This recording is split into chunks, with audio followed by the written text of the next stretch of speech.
오늘 저는 마태복음 17장 말씀을 근거로 변화산 위에서라는 제목으로 하나님 말씀 선포하겠습니다. 오늘 본문 내용은 예수님의 생애 중에서 예수님이 33년 반 정도 사셨다고 이렇게 이야기를 하는데 그 33년 생애 중에서 가장 특별한 시간 중에 꼽으라면 아마 오늘 이 변화산상의 내용이 또 될 수도 있지 않을까 생각을 해봅니다. 이 변화산 사건을 마태복음, 마가복음, 누가복음 이렇게 세 복음에서 이렇게 다 증거를 하고 있습니다. 이 마태복음에서 오늘 제가 마태복음을 선택을 한 것은 이 마태복음에 보면은 예수님이 예수님께서 제자들에게 이제 7절에 보면은 예수께서 나와 그들의 손을 대시며 이르시되 일어나라 두려워하지 말라, 이 말씀이 이제 여기에 기록이 좀 돼 있고, 그 다음에 8절에 제자들이 눈을 들고 보매 오직 예수 외에는 아무도 보이지 아니하더라. 사실은 결론으로 이야기를 하면은 예수를 바라보라는 것밖에 없다라는 것을 알게 됩니다. 변화산상에서 변화된 모습 속에서 모세도 나타나고 엘리야도 나타납니다. 그런데 오늘 예수님이 그들에게 손을 대시면서 일어나라 두려워하지 말라는 거예요. 왜 우리 속에서 두려움이 있고 근심이 있고 어려움이 있느냐? 예수를 안 바라봤기 때문이죠. 근데 일어나서 그들이 고개를 들어 바라보니까 예수밖에 없었다라고 이야기를 합니다. 그래서 오늘 여기 이 내용에 대해서 조금 더 자세히 설명을 하면서 은혜를 나눌 때에 여러분 오늘 예수만 포커스가 되시기를 예수님의 이름으로 축원드립니다. 아멘. 이 변화라고 하는 것을 메타모르포라고 이렇게 이야기를 합니다. 메타모르포는 헬라어로, 그래서 영어로는 모르시스인가 모르포시스인지 정확하게도 저는 잘 모르겠는데, 이 메타모르포라고 하는 말이 완전히 변화된 상태를 이야기합니다. 완전히 변화됐다라고 하는 것은 뭐냐면은 그냥 이 모습이 화장으로 치장했는 그 변화를 이야기하는 것이 아니라 원형에 가깝게 변화됐다는 거죠. 원래 모습으로 돌아갔다라는 것입니다. 오늘 산에 예수님이 1절에 보니까 6일이 지난 다음에 베드로와 야고보와 요한을 데리고 산에 올라갔다고 이렇게 이야기를 합니다. 17장 1절 제가 한번 읽어볼게요. 엿새 후에 예수께서 베드로와 야고보와 그 형제 요한을 데리시고 따로 높은 산에 올라가셨더니, 왜 이 세 명만 데리고 올라가셨을까요? 12제자들이 있었는데 아마 이 세 명은 내가 12제자 중에서 3명 중에 뽑혔구나 생각을 하면서 굉장히 마음이 설레이지 않았을까요? 예수님 앞에서. 아마 그 이스라엘 히브리 유대 민족들 사이에서는 증인을 신청을 하거나 이 사람이 어떤 혐의에 대해서 증거를 대려면 한 세 사람 정도가 필요하지 않나, 이렇게 이제 추정을 합니다. 신명기에 보면은 좀 그런 내용이 있거든요. 그러니까 재판에서 받을 때에 3명 정도가 함께 증인으로 가는 것처럼 예수님이 지금 변화산산에서 예수님의 모습이 변형되는 모습을, 예수님이 보는 변형되는 모습을 보여주시기 위해서 가장 측근이었던 3명을 데리고 가지 않았을까, 이런 이야기들이 있습니다. 예수님이 그 메타모르포라고 하는 변형되는 그 모습은 예수님의 그 인성이 다른 모습으로 변화된 게 아니라 그 인성을 가졌던 예수님이 신성으로 변화되는 그 모습입니다. 그 원형의 모습으로 변화되는 거죠. 이거를 어떤 사람들은 예수님의 쌩얼이다 이렇게 이야기를 해요. 예수님의 진짜 모습, 예수님이 원래 하나님이시잖아요. 하나님이신 그분이 인간의 모습, 인카네이션, 휴머니티로 오셔가지고 그냥 인간의 모습으로 이 땅에서 있었다가 변화산상에서는 진짜 하나님의 빛 가운데 모습으로 바뀌신 거죠. 그래서 그걸 완전히 변형되었다라고 해서 메타모르포라고 이제 이야기를 한다는 거예요. 그래서 예수님이 원형 모습 그대로 바뀌신 거예요. 인간의 모습에서 디비니티, 신적인 모습으로 바뀐 모습이 변화산상이었던 거죠. 그러면서 베드로와 야고보와 요한은 직감을 했을 거예요. 이게 굉장히 놀라운 일이다. 이분이 우리를 구원하실 메시아가 맞구나라는 것을 더 확증을 했을 거예요.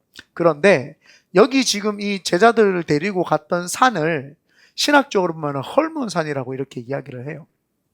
뭐 디볼산이라고도 하는 분이 계시는데, 디볼산은 조금 낮은 지역에 한 700 정도 되는 산인데 그 위에는 도시가 있어요. 그 디볼산 그 위에는. 그렇기 때문에 원래는 처음에는 그 디볼산이지 않을까 이렇게 이야기를 했는데, 요게 16장하고 대비해서 보면은 헐몬산이 더 맞아요. 근데 헐몬산은 해발 2000m가 더 높아요. 해발 2000m 이상이 됩니다. 그러다 보니까 헐몬산까지 진짜 올라가셨을까라고 하지만 하나님의 신비적인 어떤 체험을 위해서 아마 헐몬산이지 않을까라고 하는 이제 추측을 합니다. 근데 왜 헐몬산이지 않을까? 베드로가 사람들 앞에서 예수님이 제자들에게 물어봐요. 사람들이 나를 누구라고 하느냐? 그랬더니 어떤 사람은 뭐 엘리야라고도 하고 어떤 사람은 선지자 중에 한 명이라고도 이야기를 합니다. 라고 이야기를 해요. 왜 그 질문을 했냐는 거예요. 제가 성지순례 가서 그 답을 알게 됐어요. 헐몬산 자락에서 조금 내려오면은 단이라고 하는 신들, 우상들을 엄청 많이 이렇게 섬기는 그 동네가 있어요. 거기에 예수님이 전도를 이렇게 하러 가셨다가 그 우상들 앞에서 절하는 그 사람들의 모습을 보니까 예수님이 답답했던 거예요. 저들 봐라. 저들이 우상을 다 섬기는데 니네들은 나를 누구라고 생각을 하느냐라고 물었던 거예요. 사람들이 나를 누구라고 하냐? 선지자 중에 한 명입니다. 그러니까 그 우상들이 막 있는 데서, 우상을 막 섬기는 곳에서 예수님이 그 질문을 하니까 사람들은 예수님을 선지자 중에 그냥 한 명이라고 이야기를 합니다. 그런데 니는 나를 누구라고 생각을 하느냐? 제자들한테 물을 때 그때 베드로가 주는 그리스도시요 살아계신 하나님의 아들입니다. 그 신앙 고백이 왜 그렇게 대단한 고백이냐 하면은, 그 많은 우상들이 있는 그 우상의 도시에서 사람들 앞에서 예수님이 누구라는 것을 정확하게 고백을 해내는 겁니다. 다른 사람들의 이목 앞에서 겁먹거나 주눅들거나 주저하지 않고 주는 그리스도시와 살아계신 하나님의 아들입니다라고 이렇게 이야기를 했죠. 그 단이라고 하는 동네가 있는 데에서 위쪽으로 올라가면 거기가 헐몬산이에요.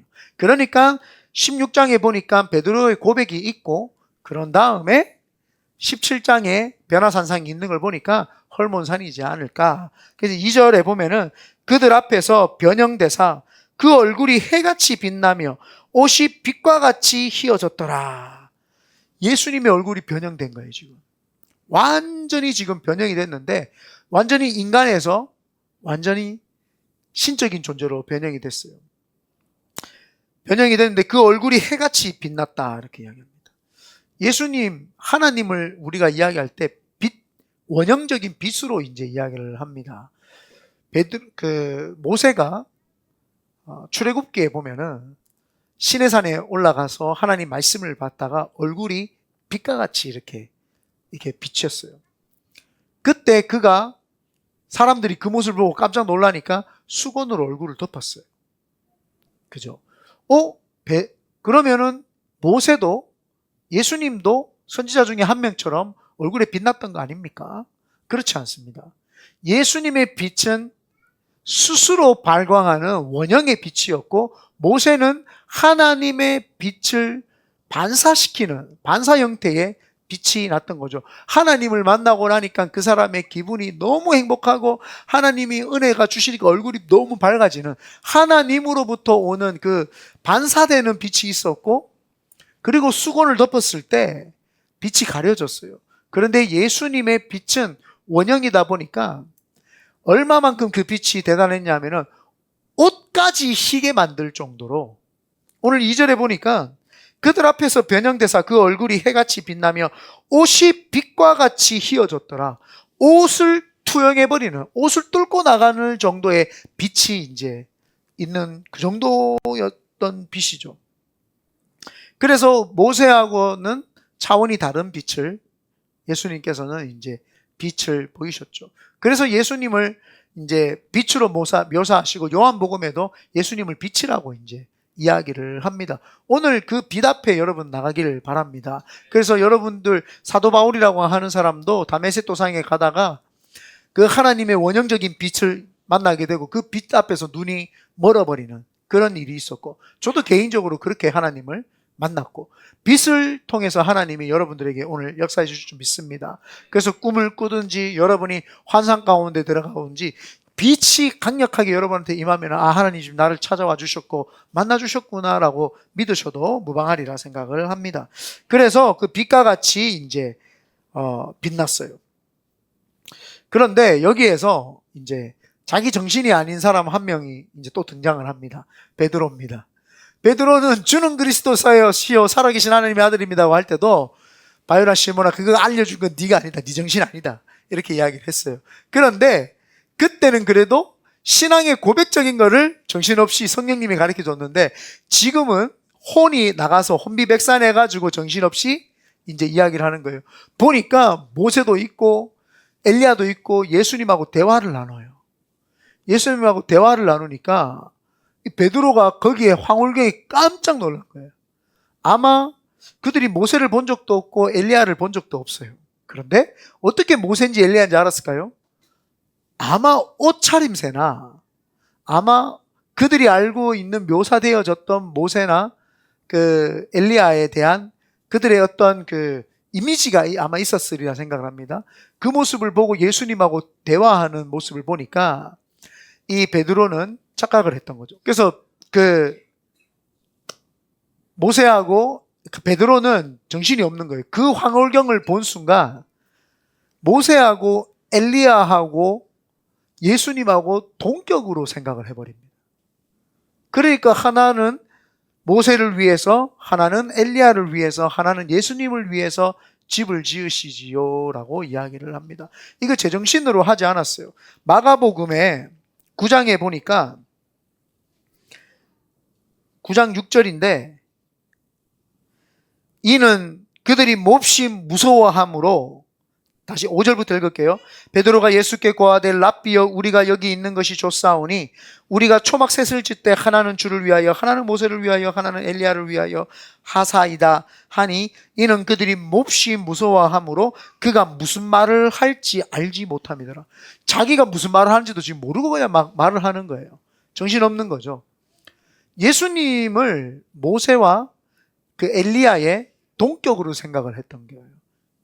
그러니까 그분 그 셋을 이제 초막을 짓되 그 셋을 위하여 지읍시다 이제 이렇게 했던 거죠.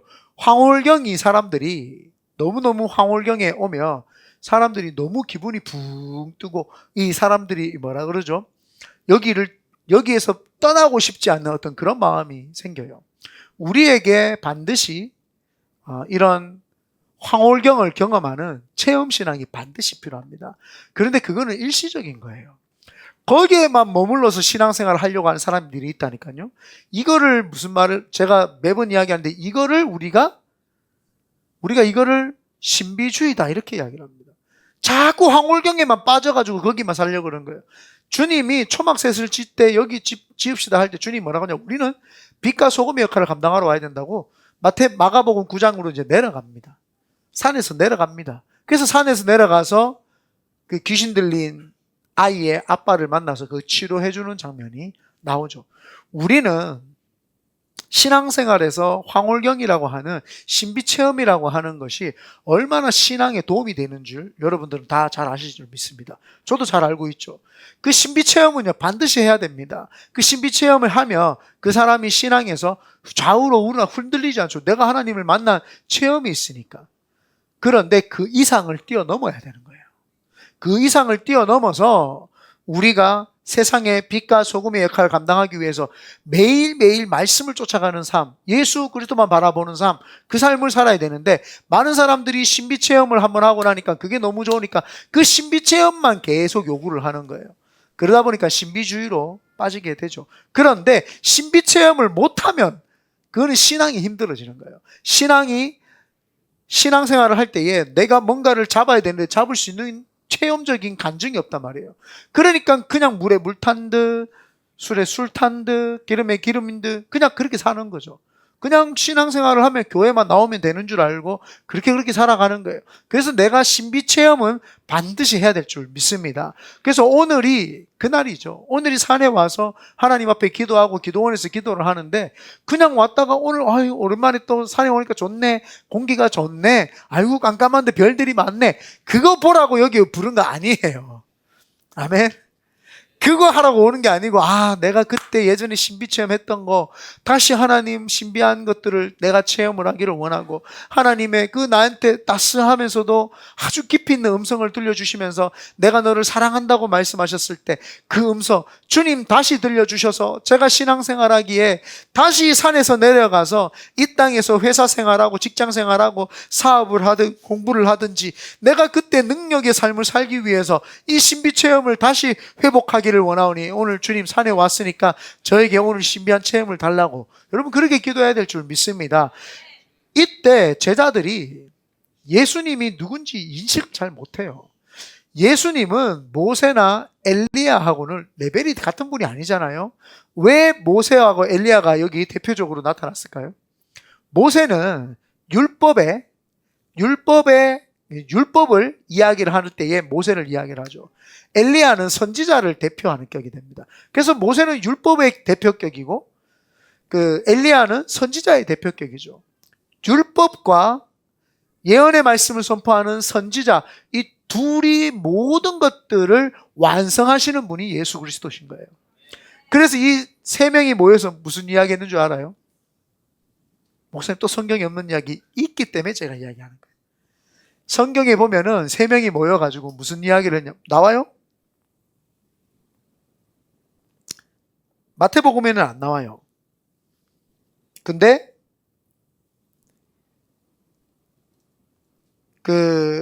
누가복음에 보면은 누가복음 9장에 보면은 제가 한번 읽어드릴게요. 예수님이 예루살렘에서 죽으실 것이다라는 그 이야기를 서로 나눕니다. 누가복음 9장에 보면은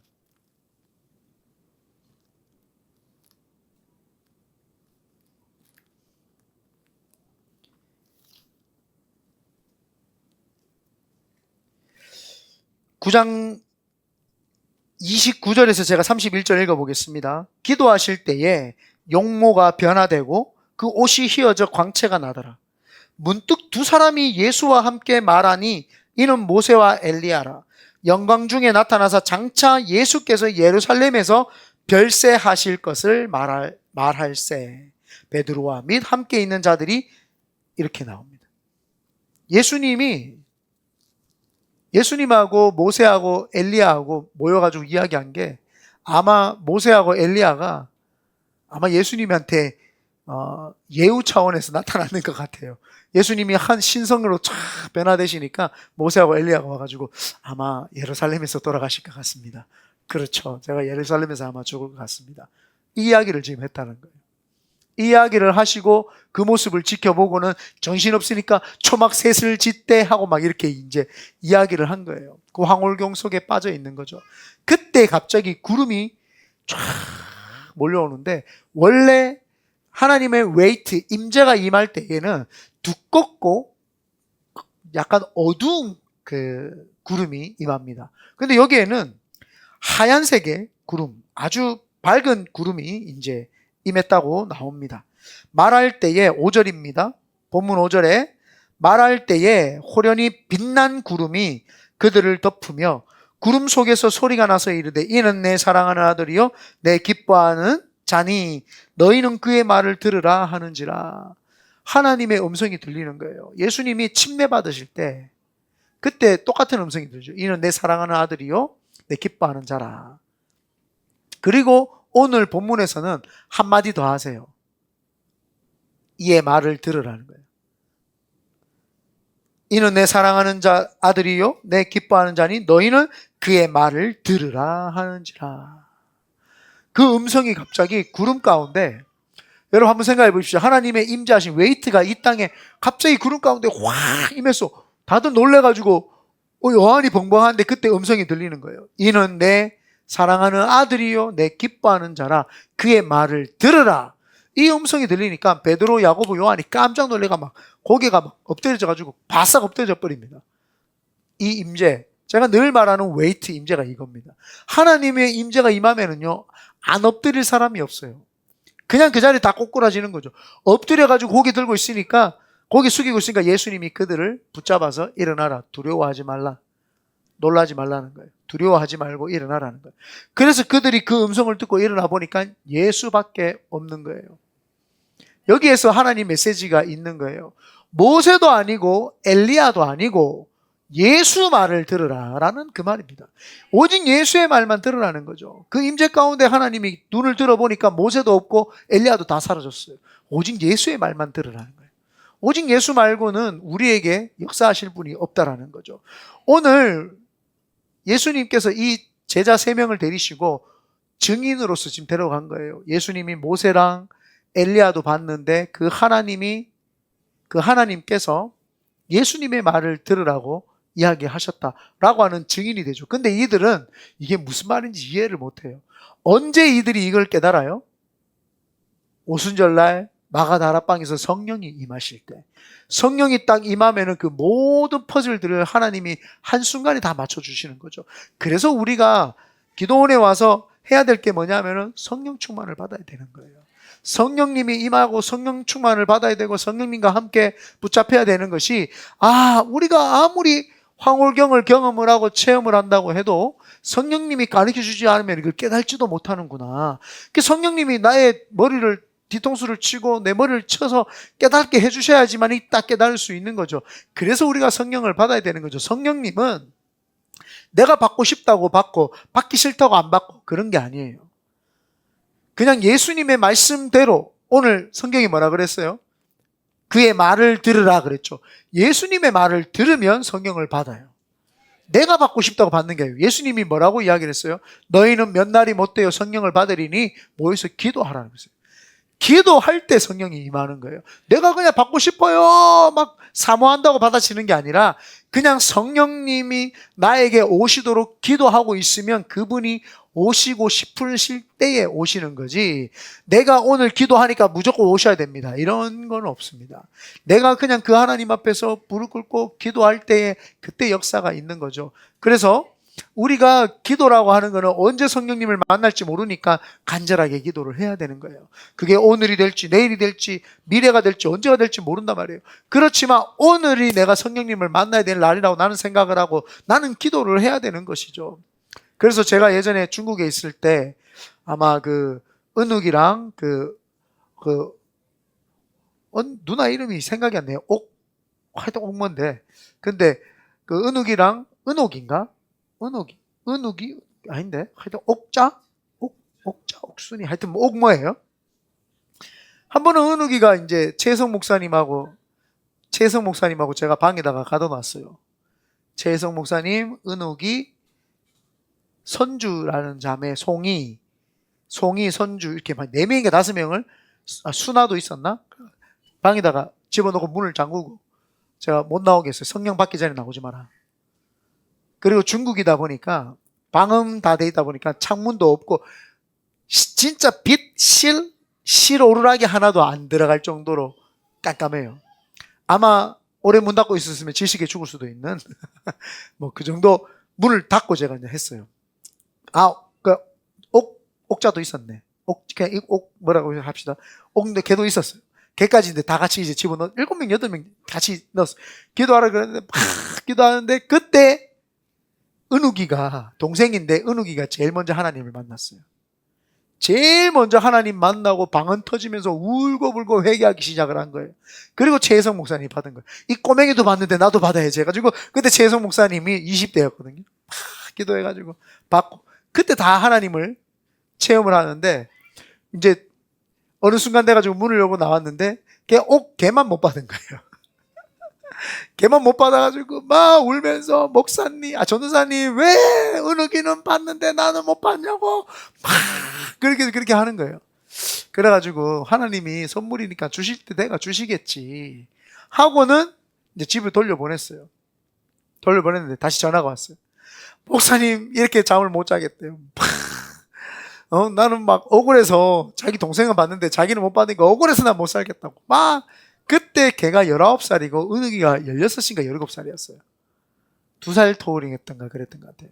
그래서 고3이요. 그래서 제가 근데 하나님 저한테 내적 음성을 들려주세요. 뭐라고 하냐면은 네가 다른 사람이 받았기 때문에 샘내가지고 방언 달라고 하고 성령 충만 받게 해달라고 기도하지 말고, 샘나서 그런 게 아니라 하나님, 제가 성령 받고 방언 받는 거는 제가 교회에서 봉사를 더 재밌게 하고 세상에서 전도를 더 열심히 하기 위해서 네가 성령을 달라고 해라.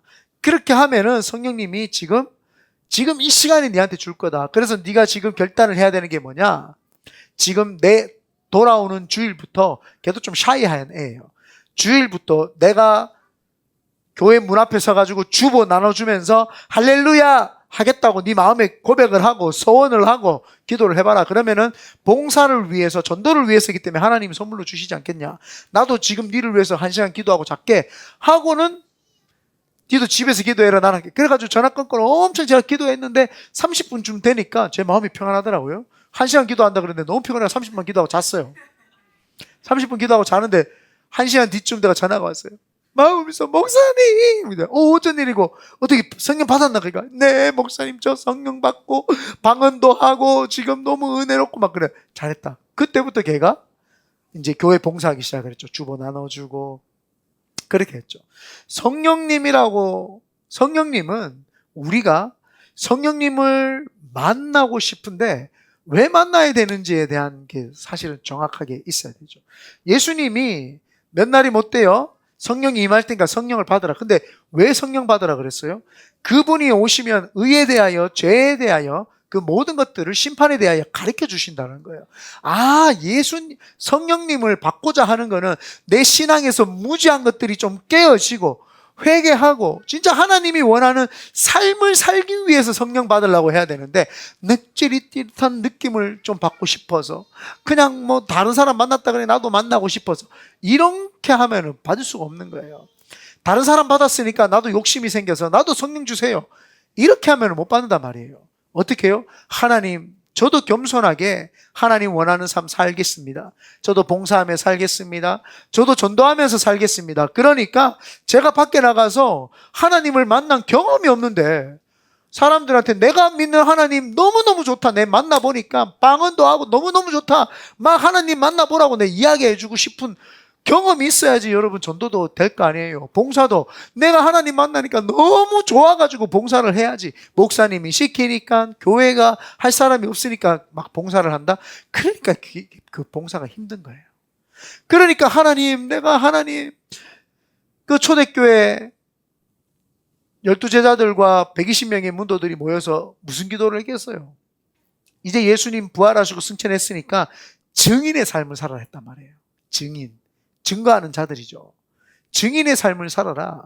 그래서 그들이 모여가지고 우리가 증인이 돼야 되는데, 강하고 담대함이 생겨야 되는데 그게 안 생긴단 말이에요. 예수님도 십자가에 못 박혀 돌아가셨고 이제 예수 믿는다고 하는 사람들 잡히면 다 죽게 생겼단 말이에요. 그러니까 그들에게 필요한 것이 지금 뭐예요? 메타모르포예요. 메타모르포가 변화되는 게 필요한 거죠. 그들이 변화가 돼야지 두려움이 없어지는 거예요. 성령님이 내 속에 계셔야지 두려움이 없는 거예요. 여러분 생각해 보십시오. 여러분이 능력이 없는데 누군가가 서포트 되져가지고 돈을 다 지원했으니까 사업해보라 그러면 망해도 괜찮다 그러면 자신감이 생겨서 안 하겠어요? 마찬가지예요. 성령님이 지금 내 속에 들어오셔가지고 서포트 해주고 밀어주고 힘주고 능력 주면 못할 일이 없단 말이에요. 제자들에게 지금 필요한 게 그거단 말이에요. 제자들에게 필요한 거. 여러분에게 혹시 신앙생활하는 게 힘드세요? 여러분에게 필요한 게 그거이단 말이에요. 저에게 필요한 게 그거란 말이에요. 누군가가 나를 밀어주고 나에게 힘을 주고 파워를 주고 내게 할 수 있다라고 이야기해주는, 그게 지금 필요한 거예요. 집사님 아들 키워보니까 내 마음대로 안 되잖아요. 지금 필요한 게 뭐예요? 하나님의 강권적인 역사하심이 필요한 거잖아요. 밀어주고 당겨주는 게 필요하잖아요. 지금 그게 필요한 거예요. 우리가 할 수 없다니까요. 내가 아무리 사람 변화시키려고 해도 변화가 돼요? 내가 아무리 몸부림쳐도 내 인생에 변화를 이룰 수 있습니까? 내가 아무리 몸부림쳐도 내 머리카락 하나 나게 할 수 없고 내 키 하나 키울 수 없고 내 안에서 무슨 선한 게 있습니까? 없단 말이에요. 그래서 성령이 필요한 거죠. 그래서 이 제자들이 지금 변화상에서 예수님의 변화를 본 거예요. 우리도 그 변화를 봐야 되는 거예요. 그러니까 그 황홀경에 빠졌을 때 예수님이 뭐라고 해요? 이제는 밑에 내려가서 전도도 하고 사람 병도 고치고 치료도 하고 그걸 하자는 거예요. 변화되고 성령님의 임재하심이 임하고 우리 속에 그 내적 충만함이 있을 때, 그때 충만함의 역사가 오버플로우 나가서 사람들에게 영향을 끼치게 되는 거죠. 그런데 많은 사람들은 체험을 받지는 않고 자꾸 남한테 봉사하려고 그러고 남한테 뭔가를 하려고 그래. 그러니까 넉다운 돼가지고 나중에 뭘 해요? 교회에서는 일만 시키더라 그래요. 교회에서 일을 100개를 시켜도 성령님이 있으면요, 100개가, 일이 100개가 같지 않다니까요. 이게 그렇게 행복하고 재미있고 능력이 된다니까요. 그런데 내 속에 체험이 없으니까 맨날 일하라 그러고 예배 드리라 그러면 힘들다, 어렵다, 괴롭다. 내 속에 충만이 없어서 그런 거예요. 내 속에 충만함만 있으면 그 모든 것들이 힘들지 않아요. 그게 신바람이 난다니까요. 그 신바람 나는 거 한번 경험해 봐야 될 거 아니에요. 누구는 신앙생활을 하는데 행복하게 맨날 신앙생활을 해. 근데 누구는 신앙생활 하는데 힘들게 해. 왜 그러냐는 거예요. 문제가 있는 거 아니에요? 왜 그렇지? 저 사람은 저렇게 신바람 한다는데 이거는 기질 때문일 거야. 나는 샤이한 기질이야. 그렇지 않아요. 샤이한 기질도 하나님 만나면 변화가 돼요. 예전에 제가 포항에 있을 때 우리 교단에 그 목사님 중에 돌아가신 소천을 하셨는데 성함이 김의동 목사님인가 그런데 그분이 굉장히 샤이하신 분이세요. 굉장히 소심하고 조용하고 그냥 그런 분이세요. 근데 그분이 근데 성령을 충만하게 받고 변화되기 시작한 거예요. 그래서 저 포항의 시골의 촌에 살던 사람이 나는 이래가 안 되겠다. 세계적으로 쓰임받아야 되겠다. 해가지고 그분이 여의도 수목원교회 찾아갑니다. 그래서 그냥 막 거기에서 막 신앙생활 하면서 그 청년들 수천 명 되는 데서 청년부 회당을 해버립니다. 그 샤이한 사람이. 그러고 나서는 신학교 졸업 다 하고는 내 고향으로 돌아와서 내 고향을 변화시켰다고 경주에 가셔가지고 목회를 하신 거예요. 그분을 보면서 누가 봐도 그냥 샤이해요. 그냥 느릿하시고 조용하시고 이제 그러시죠. 그분이 생굴인가 잘못 드셔가지고 돌아가셨던 것 같아요. 그때. 네. 제 기억인데 맞을지 안 맞을지는 모르겠는데 하여튼 무슨 생굴이 아닌가? 하여튼 암 걸리셔가지고 이렇게. 네. 하여튼 그런 분이 계세요. 여러분 샤이한다고 안 쓰임받는 거 아니에요. 성격이 뜨겁다고 쓰임받다 아니에요. 성격이 아무리 뜨거워도 못 쓰임받으면 하나님이 영감이 없잖아요. 그러면은 헛물켜기 쉽단 말이에요. 이건가 싶어서 이거 했다가 안 되고 저건가 싶어서 저거 했다가 안 되고 녹초가 되고 박살이 나고 나면은 그 다음부터는 하나님 어떻게 하기를 원하십니까? 이렇게 되는 거죠. 그래서 제자들이 지금 이제 예수님이 일어나라 두려워하지 말라 하고 아무도 안 보이고 예수님만 지금 딱 보이는 거예요. 9절에 그들이 산에서 내려올 때에 예수께서 명하여 이르시되 인자가 죽은 자 가운데서 살아나기 전에는 본 것을 아무에게도 이르지 말라 하시니 주님이 지금 본인이 변화된 모습을 제자 3명만 지금 봤잖아요. 아무한테도 말하지 말라 그래요. 왜요? 이 말을 하고 자꾸 다니면은 사람들이 진짜 이분이 하나님이시구나 하고 예수님을 막 따라다니면 예수님 못 죽어요. 죽고 싶은데 못 죽어. 온 인류의 죄를 끌어안으시고 돌아가셔가지고 십자가에서 돌아가셔야 되는데 못 죽는단 말이에요. 진짜 이분을 이야기가 그때부터 막 증거되기 시작을 하면 사람들이 막 더 예수님을 막 신격화하고 그럴 거란 말이에요. 그러니까 예수님이 죽으실 수가 없어. 그러니까 예수님이 그걸 비밀리에 이야기를 하지 말라고 이렇게 이야기를 한단 말이에요. 그러고 나니까 제자들이 물어요. 그러면 10절입니다. 어찌하여 서기관들이 엘리야가 먼저 와야 하리이까? 이 말이 뭐냐면 말라기 4장 5절 말씀이에요. 말라기 4장 5절 말씀에 메시아가 나타나기 전에는 선지자 엘리야 같은 사람이 나타날 것이라고 이야기해요. 그런데 예수님이 그 엘리야가 벌써 왔지. 벌써 왔는데 사람들이 그를 받아들이지 않아. 그러니까 제자들이 그 사람이 세례 요한이구나라는 걸 알게 되는 거예요. 아, 세례 요한이 메시아가 오기 전에, 왜냐하면 제자들이 생각할 때에도 모세도 보고 지금 엘리야를 봤어요. 지금 이 변화된 모습을 보니까 하나님이거든요. 직감적으로 메시아하고 하나님인 걸 아는데 도대체 엘리야는 말라기의 4장 5절에서 말하는 엘리야는 누구지 그러면? 이렇게 지금 생각을 하고 질문을 하는 거예요. 변화산상에서 보면은 여러분 하나님을 깊이 만나잖아요. 자꾸 궁금증이 유발이 돼요. 처음에는 그러면 왜 이게 이렇게 되지? 왜 저게 저렇게 되지? 자꾸 궁금증이 유발이 됩니다. 그래서 성경을 보고 싶고 읽고 싶고 알고 싶고 깨닫고 싶고 이해하고 싶고 그게 처음에 소원으로 일어나기 시작을 해요. 그런데 그게 일어날 때 한 방에 퍼즐 맞추듯이 맞춰주는 분이 누구다? 성령님인 거예요. 성령님이 팍 임하면은 그 막 흩어졌던 조각들이 하나로 쫙 모이기 시작하면서 맞춰지기 시작을 해요. 조각이 적으면 적은 만큼밖에 안 맞춰져요.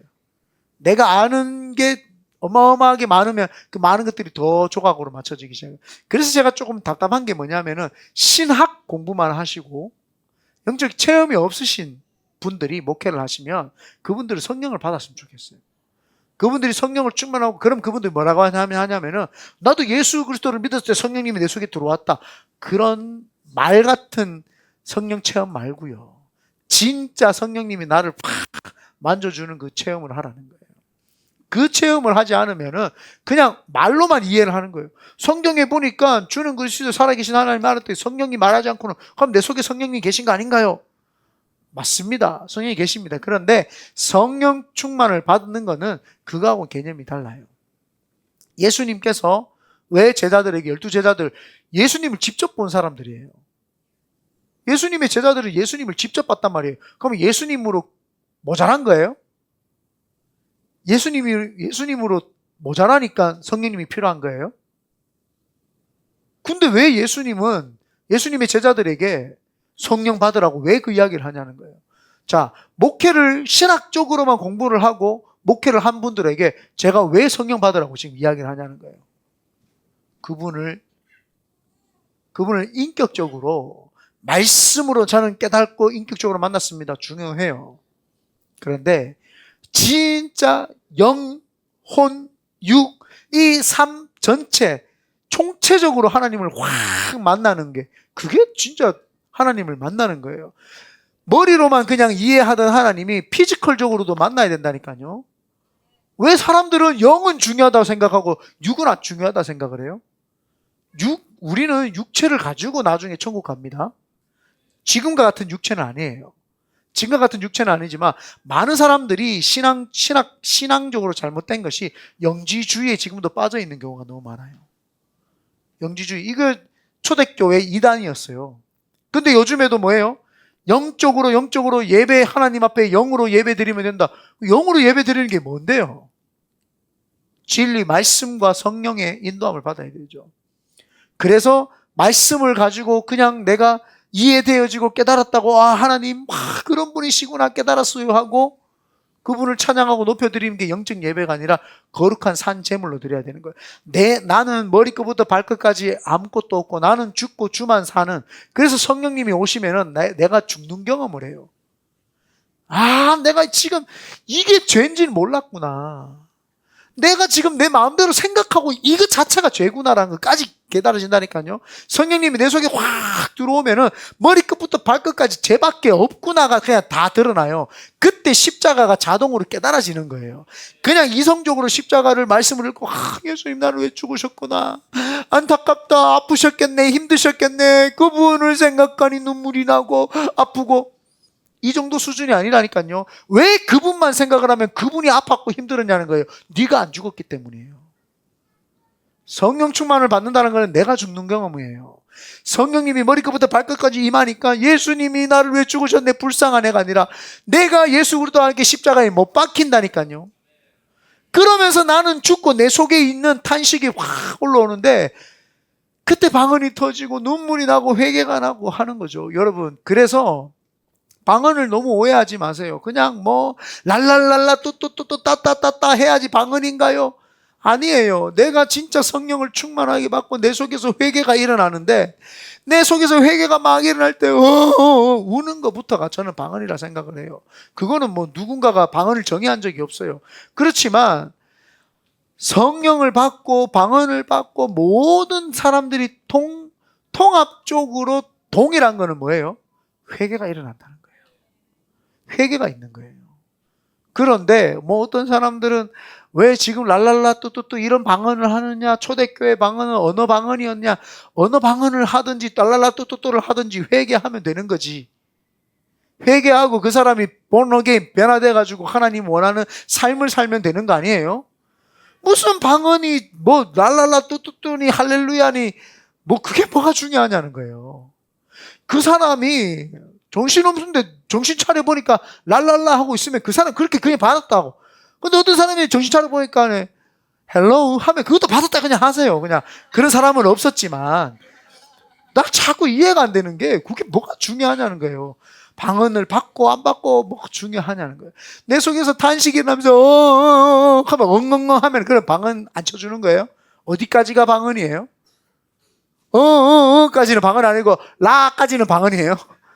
그러지 말라는 거예요. 내 속에서 회개가 일어나서 전인격적으로 머리끝부터 발끝까지 나는 그게 죄인지도 생각을 못했던 것까지도 죄라는 것까지 쫙 이야기하면서 엉엉엉엉엉 우는 것부터 시작을 해서 그래서 내 속에 있는 하나님의 영이 하나님의 그 위대하심을 위해서 기도를 하고 회개를 해야 되는데 한국말로 하나님 저는 이거 잘못했습니다. 저거 이럴 겨를이 없어요. 그냥 엉엉 울면서 내 영이 그냥 하나님 앞에서 생각적으로 그냥 죄가 탁 드러나고 그냥 입에서는 방언을 하고 있고 이게 다 자동적으로 깨달아진다니까요. 그걸 경험을 하라는 거예요. 나는 그냥 하고 있는데도 내 머릿속에서는 죄가 막 떠오르고 있고 그 내 죄를 하나님의 영이 막 그거를 알게끔 해주시면서 내가 막 회개하고 변화받는 그게 성령 충만한 거예요. 그런데 어떤 사람들은 성령 충만하라 하니까 자기는 뭐 말씀 충만하면 된다. 그런 소리 하지 말고 만나세요. 얼마나 지금 전 세계에 펜타코스탈 성령 충만을 받은 사람들이 전 세계에 제일 많은데 뭘 내가 장로교니 침례교니 감리교니 이런 거 다 필요 없어요. 성령 만나시면 됩니다. 그러니까 과거에 성령은 이 초대교회에만 있었던 거 아닌가요? 지금은 초대교회에 있는 거 성경이 그럼 기록한 거 째버 버리버리지. 그 말라고 그걸 보고 있어요. 구약시대 율법 가운데 예수님 오신다 그랬는데 구약 다 째버리고 차 아프지 그거 뭘 말라 보고 있어요. 이 성경에 있었는 거는 지금 다 우리에게 동일하게 적용이 해야 되는 거예요. 구약의 율법 말씀, 율법을 예수님이 완성시키러 왔다. 그러면은 뭐 도둑질 할 거예요? 똑같은 거예요. 율법을 지키지 말라는 게 아니라 율법을 완성하러 왔다는 거예요. 율법이 뭐예요? 어떤 거를 이거를 해라는 거잖아요. 그죠? 그걸 어떻게 완성을 해요? 사랑이요, 사랑. 사랑이면 되는 거예요. 내가 사람을 사랑하면 횡단보도가 파란 불일 때 나는 쓸 수 있어요. 내가 사람을 안 사랑하면 그냥 찡가버리면 돼요. 예수님이 사랑하셔가지고 율법을 완성시키러 왔단 말이에요. 그래서 예수님이 내 속에 깊이 들어오고 내가 사랑이 넘치잖아요. 도둑질 하지 하라기도 안 해요. 자동으로 안 하게 됩니다. 누구 미워하라 해도요, 성령 충만하고 예수님이 내 속에 충만하잖아요. 사랑이 넘치면은 남 미워하라 해도 안 미워해요. 왜 남한테 미워하고 막 짜증내고 하는지 알아요? 성령님이 안 계셔서 그래요. 그걸 모른다 말이에요, 사람들이. 그게 답답하지 않아요? 예수님이 율법을 완성하러 오셨고 예언을 완성하러 오셨고 그래서 신약 성경에 예수님이 제자들에게 그러면 제자들에게만 받으면 돼요? 예수님을 직접 본 제자들도 성령이 있어야지 변화가 되는데 예수님 보지도 못한 우리는 그냥 문자로만 받는 우리는 성령님이 더 필요한 거 아니에요? 논리적으로 이야기를 해봐도 이게 맞잖아. 오히려 제자들은 안 필요해도 우리한테 필요한 거 아니에요? 맞잖아요. 그런데 성령 충만 받으라 그러면 그거는 뭐 초대교회에 있었던 일이고 지금은 그게 없어요. 왜 그러세요? 30년이 지나고 40년이 지나도 그 사도 바울이라는 사람이 예수님 죽으시고 12제자들이 방언 성령 받고 난 다음에 그 사도 바울도 예수님 만났죠. 그 뒤에도 계속 안디옥에 있는 사람들도 성령 충만 받고 사마리아에 있는 사람들도 수준 받죠. 역사적으로 계속 흘러가고 있는 거예요. 그 흘러간 역사가 지금까지 여기도까지 온 거예요. 어떤 사람들은요, 그 성경이 있었던 것이 갑자기 없어졌고 갑자기 21세기 뿅 하고 오순절 교단이 태어난 줄 알아. 그런 거 아니에요. 갑자기 1901년도에 아주사 거리에서 방언이 그때 다시 새롭게 나온, 그럼 새롭게 기록을 해야죠, 그러면. 아주사 복음 해가지고. 하나님이 그때에 새롭게 방언을 새로운 걸 줬다. 아니에요. 똑같은 것이. 너무 쉽게, 너무 논리적으로 쉽게 설명을 해주면 사람들이 이게 안 믿어지는 거야. 어렵게 신학적으로 쩍쩍거리면서 설명해주면 제가 그거 더 설명 잘해줄 수 있는데 다 놀랄까봐 쩍쩍거리면서 이야기해주면 그런가 보다 하고요. 쉽게 설명을 해주면 그게 아닌가 보다 이렇게 생각. 쉽게 설명해주는 게 진짜예요. 어렵게 설명해주는 건 지도 몰라가 그런 거야. 지도 모르니까 막 어렵게 설명을 하는 거예요. 이거를 통째로 보면 구약에 있었던 그 예수님이 제자들에게 받으라고 했고 성령님, 그 성령님이 지금 그때 오셔가지고 지금부터 그러니까 성령님이 오셨다고 그러니까 어디서 오셨어요? 성령님이 어디서 오신 거예요? 오순절날 마가다락방에서? 주연자매? 성령님이 어디서 오순절날 마가다락방에 오신 거예요? 하늘에서 천국에서 갑자기 오셨나? 지하에서 팍팍팍 오셨나? 지붕 뚫고 오셨나? 원래 계셨어요, 그거는. 그분은 원래 창세기 1장에 보면 지면 위에 수면 위에 가득 차 계셨었어요. 그러니까 문자적으로 성령이 오셨다 그러니까 성령 강림절이라 그러니까 성령님이 어디서 오신 줄 알아요. 성령님이 어디서 오신 거 아니에요. 원래 계세요. 원래 충만하게 계시다가 오순절날 마가다락방에 있는 사람들에게 그때 만나 주신 거예요. 그러면은 원래 떠난 적도 없고 원래 안 계시지도 않았던 원래 충만했던 그분이 왜 우리가 기도할 때 우리는 안 만나 주시겠냐고. 우리도 만나 준다니까요. 그런데 그걸 왜 자꾸 초대교회에 있었던 일로만 생각을 하냐는 거예요. 성령님이 그렇게 그게 무죄하다는 거예요. 성령님이 벌써 창세기에 내가 있다 설명 다 했어요. 나 여기 수면에 운행하고 있어. 나 여기 충만하게 있어. 온 우주 가운데 성령님이 충만하게 있어. 계속 우리에게 말씀하셨던 거예요. 그런데 많은 사람들은 성령님은 한 번 오셨다고 이야기를 한단 말이에요. 그게 무슨 말이에요? 오시기는. 뭘 한 번 오셨어요?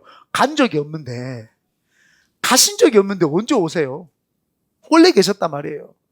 그러니까 뭐라고 한 줄 알아요? 장로교 사람들은 그때 한 번 오셨지. 그랬기 때문에 한 번 오셨기 때문에 그분이 똑같이 지금 오시지 않다. 그래서 그때는 제자들에게 있었던 새로운 언어, 그냥 진짜 랭귀지였다 이렇게 이야기를 하는 거예요. 너무 이거는 논리적으로 안 맞잖아요.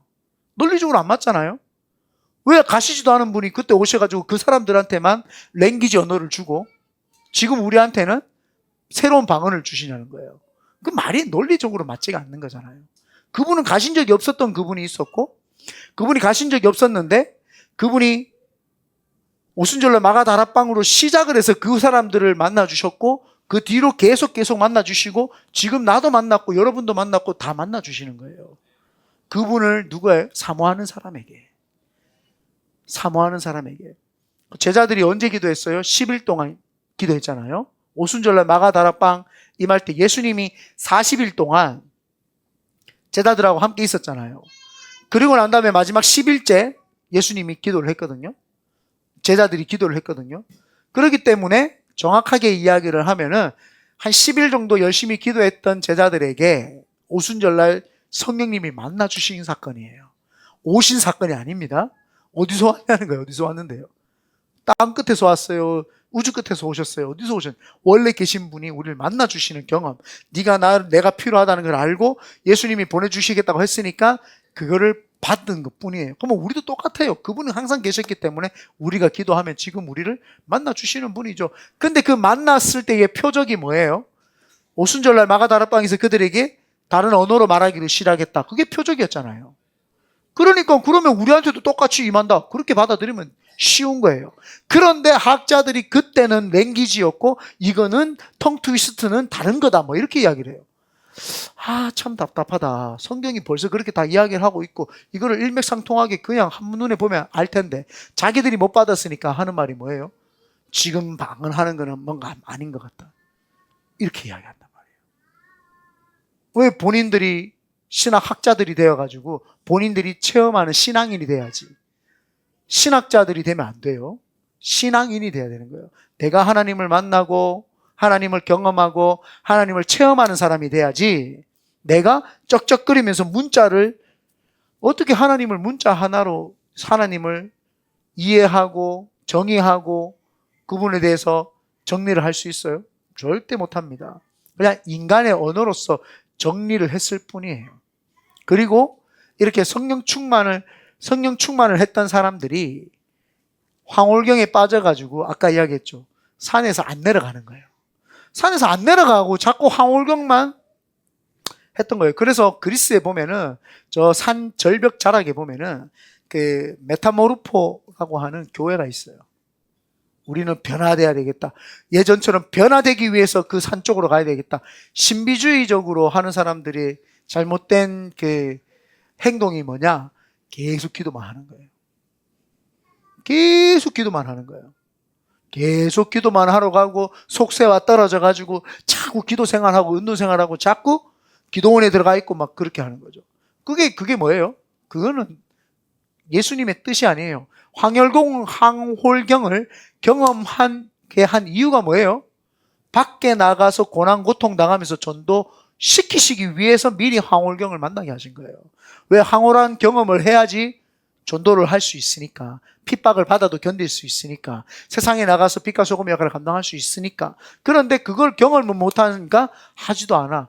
그러니까 크리스천 같지는 않고 교회는 다니고, 교회는 다니는데 성령 충만하지 않으니까 크리스천 같지는 않고 능력은 없고 그렇게 사는 거예요. 그런데 황홀경을 경험한 사람은 체험이 있으니까 능력 있게 파워 있게 복음을 막 증거하기 시작을 하고, 저 사람도 예수 믿었으면, 이 사람도 하나님 만났으면, 이런 마음이 막 속에서 일어나는 거죠. 그래서 우리가 여기에서 조심해야 될 게 뭐예요? 성령 충만 받고 방언 받고 하나님 은혜 받는 것은 너무 중요한데, 받고 나면 그 체험을 가지고 뭐 해야 돼요?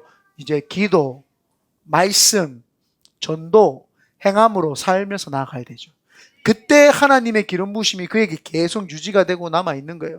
여러분, 복음을 증거하다 보면은요, 복음을 증거하다 보면은 믿는 사람들이 많지 않아요. 뭐 그렇게 많지도 않아요. 아무리 예수 믿으라 해도 안 믿어요. 그런데 전도하다 보면 내 믿음이 생겨요. 왜? 예수 믿으십시오. 예수님은 구원자십니다 하면서 내가 내 입으로 내한테 지금 신앙 고백을 하고 있는 거예요. 할 수 있습니다. 예수 믿으세요. 예수 믿으면 너무 좋습니다. 내가 지금 좋다라는 말이에요. 내가 황홀경 하나님 안 만나는데 어떻게 남한테 예수 믿으세요? 예수님 좋습니다 이렇게 말할 수 있어요? 내가 예수님을 만나니까 안 좋은데 어떻게 그렇게 이야기하냐고. 그러니까 나는 제일 신기한 게 뭐예요? 너무 고난 고통 가운데 힘들어가지고 찌들어가지고 하나님을 못 만난 분들이 신앙생활을 계속 그렇게 하는 게 나는 더 신기해. 한번 생각해 보세요. 막 눌리고 막 힘들어. 너무 어려워. 막 신앙생활 하는 게. 막 하나님 만나진 느낌도 없어. 근데 버티는 것 자체가 참 대단한 것 같아요. 그렇게 버티지 말고 기도하고 성령 받으시면 돼요. 훨씬 빠른 길이야. 성령님, 근데 성령님 만나면 안 버텨도 된다니까요. 안 버티고 막 이거 안 해도 된다니까요. 그 버티는 시간이 더 고통스럽지 않아요? 어떤 사람은 10년, 어떤 사람은 5년, 어떤 사람은 3년. 그걸 어떻게 버티나? 대단한 거죠. 어떻게 그렇게 살아요? 그냥 성령님 한 번 만나면 끝인데. 와, 이제 다 해결되는데 왜 그렇게 버티냐고요. 버티지 마세요. 막 오목나무가 되어가지고 막 버티고 나는 변하지 않으리라. 변화돼야 됩니다. 변하고 또 변하고 오늘 하나님 주신 음성을 또 듣고 또 들어가지고 매일매일 그분하고 인도함을 받는 삶. 매일매일 똑같은 음성이 들리잖아요. 그것도 가짜예요. 매일매일 다른 음성이 들려야 돼요. 오늘 기도하면 이 음성이 들리고 내일 기도하면 저 음성이 들리고 오늘도 말씀을 보면 또 새롭게 하나님 나한테 말씀을 하시고, 그래서 매일매일 삶이 새로워져야지. 그게 신바람 나죠. 맨날 똑같은 이야기만 들으면 돼요. 밥 먹었어? 다음 날 됐는데 밥 먹었어? 그 다음 날 밥 먹었어? 계속 이 음성이 들으면은 요즘 못 먹고 사는 사람이 어디 있는데? 막 짜증이 그때부터 팍 나오잖아요. 봐요. 근데 밥 먹었어? 오늘 뭐 할래? 어디 놀러 갈까? 오늘 이렇게 할까? 저렇게 할까? 이게 얼마나 신바람 난다니까요. 왜 어떤 사람은 이렇게 신바람 나가지고 지금 막 더 벌렁벌렁 해야 된다. 막 이렇게 해야 내 신바람 나는 게 전달이 조금이라도 되는 느낌인데 사람들이 더워가지고. 여러분, 어떤 사람은 이렇게 신바람 나게 신앙생활을 하잖아요. 근데 어떤 사람은 안 들려요. 이거 뭔가 좀 차별이 있지 않을까요?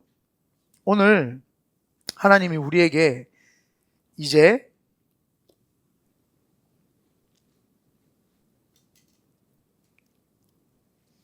12절에 보면 내가 너희에게 말하노니 엘리야가 이미 왔으되 사람들이 알지 못하고 임의로 대우하였도다. 인자도 이와 같이 그들에게 고난을 받으리라 하시니라. 세례 요한이 왔는데 사람들이 그를 모른 척 했어요. 예수님이 왔는데 예수님을 모른 척을 해요. 신앙인들 중에, 요즘 신앙인들 중에 이런 분들이 꽤 많아요. 성령님이 오셔가지고 만나 주시는데 모른 척을 해요. 예수님이 지금 우리에게 말씀하시는데 모른 척을 해요. 내 의지가 너무 강하면, 내 의가 너무 강하고 내 신앙심이 너무 강하면 하나님의 음성을 못 듣는 경우가 많아요. 내 신앙심이 많은 사람도 그것도 되게 문제가 있어요. 그게 뭐야? 그게 나중에는 전통이 돼요. 내 신앙심이. 그래서 매일매일 바뀌는 게 우리에게 제일 중요한 줄 믿습니다. 그래서 예수님이 이들을 데리고 내려가시면서 귀신을 쫓아내시죠. 그때 제자들에게 예수님이 야단을 치세요. 내가 언제까지 너희들을 이렇게 믿음 없는 세대를 기다려야 되냐 했더니 제자들이 삐쭉삐쭉 하면서 예수님 근데 아까 그 능력 어떻게 나갔어요? 기도 외에는 이런 능력이 없느니라. 그렇게 이야기를 하신 거죠. 기도해야 되는 거예요. 근데 많은 세대가 기도 못해요. 기도 시작 하잖아요. 30분만 되면 막 몸이 막 유튜브는 막 보라 그러면 3시간씩 막 미동도 없이 본다고. 거북목, 버섯목, 댁댁까지. 아파도 본다. 그리고 또 스트레칭 한다고 몇 번 안 하고 또 보고. 와, 그 집중력이 어디서 나와요? 근데 기도하라 그러잖아요. 이거 영적인 일이라 가지고 30분을 시켜도 못 한다니까요. 그래서 제가 우리 교회 성도들한테 1시간 기도 매일 하는 거를 연습을 해라. 근데 이거를 계속 1시간 이상을 연습을 하잖아요. 그냥 제 개인적인 거니까 한 10몇 년을 매일 1시간씩 기도해 보세요. 그러면 나중에는 기도 안 하고 그냥 눈 뜨고 있어도 기도하는 뭔가 이 영적인 느낌이 있어요. 그것까지 가야 되는 거예요. 아, 그냥 하나님 어떤 문제를 보면서 직관적으로 하나님 사랑합니다 하고 있으면 이렇게 다 그냥 하나님이 지금 이렇게 말씀하시고 이게 느껴져요. 근데 이걸 자꾸 이야기를 하면은 성도들이 지도 그런 척하고 돌아다니더라고. 아니면서 기도도 안 할 줄도 모르면서 자기도 그런 척하고 돌아다녀. 힘들어. 그러면 안 돼요.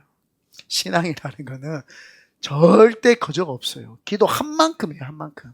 기도 안 하면 절대 없습니다. 여러분 성도들 막 믿음 있는 척하고 있죠. 제가 어떻게 우리 성도님들이 믿음 있는 거 없는 거 알 수 있어요. 이 사람이 기도하는지 안 하는지 보면 알아요. 여러분 이 사람 기도하는구나. 이 사람 기도 안 하는구나. 그거 보면 알죠. 제가 무슨 신령해가 알겠어요.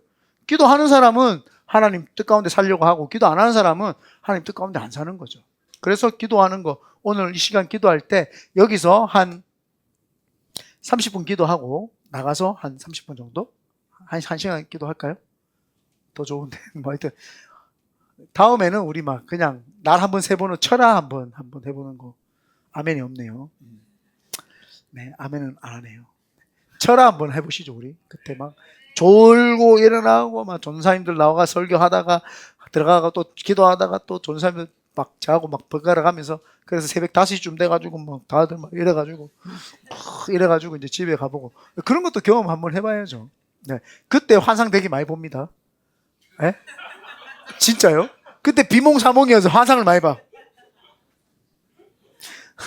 신기하게 환상을 그때 많이 봅니다. 그래서 오늘 이 시간 여기서 우리가 여기서 하다가 나가니까 자꾸 끊기더라고요.